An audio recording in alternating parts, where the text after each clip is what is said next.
can you tell us how you became the director of Erath County Meals on Wheels?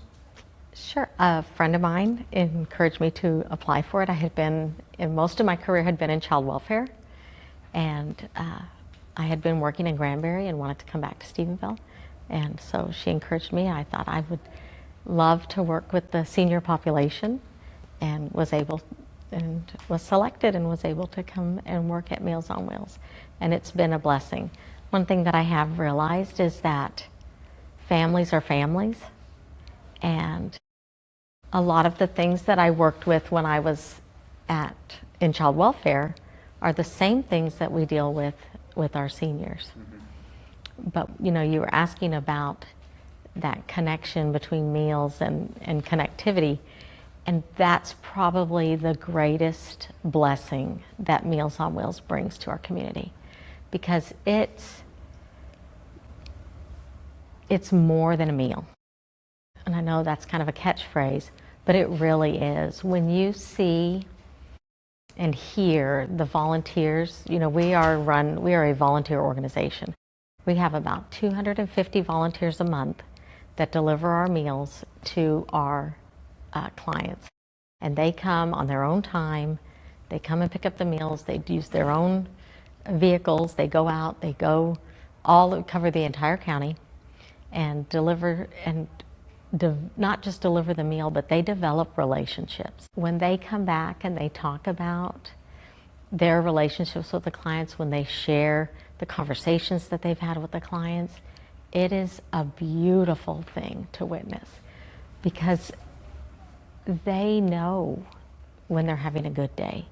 They know when someone's child is sick, and when someone's themselves are getting sicker and weaker, and they give us such a beautiful window into their lives. And then we're able to, because we connect and collect information about their family, we're able to, if someone comes back and says, hey, Mrs. So-and-so seemed really weak today, she seemed confused, we can call their family members and say, hey, our volunteer was really concerned about your mom today. Can you check on them? Or if, say, we go out there and they're not home, and we think they ought to be home, we can call the family and say, hey, your mom wasn't home today, she didn't come to the door, is everything okay? And that gives the family that sense of safety. It lets them know somebody is looking at my mom. And our clients. I've had many of them, when I say, we're going to come and check on you every day, we're going to make sure you're okay, they just are like, that's fantastic. That's, we love that. Because a lot of people really worry about being alone. And we do have clients that they don't see another person from Friday, when their volunteer leaves on Friday, until Monday, when their next volunteer comes on Monday. And we realized that when our Monday volunteers would come back and they would say, oh, everybody wanted to talk today, everybody wanted to visit for a while today. That's why it took me longer than normal. And we thought, that's what's going on. So we started a friendly visitors program where we can connect volunteers from the community with our clients that don't have someone else that live with them. They don't live with a child or with someone else, that they live alone. Because for a senior, when you think about lifespan and you think about how you make friends and how you have connections, collection of people in your lives, like your parents, your siblings, when you're young, and then when you go to school, you make more friends, and then when you get involved in activities, you make more friends, and as you grow and you go to college, you make new friends, and you start having a job, you make friends at work, new connections, church, and all of these other places that your social connections grow and grow and grow.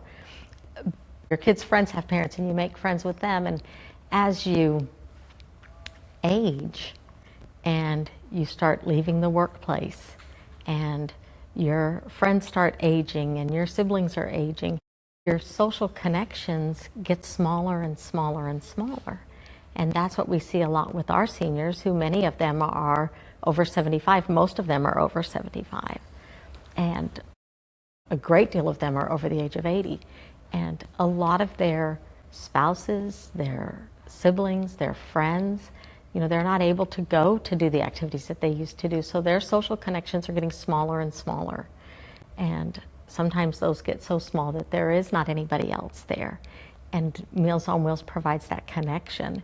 And so we try to make sure that they have that, that they know that they're part of our family of Meals on Wheels, and make sure that they know that we care about them and that we're going to make sure that they're safe. And they know that we're a part of them and they're a part of us.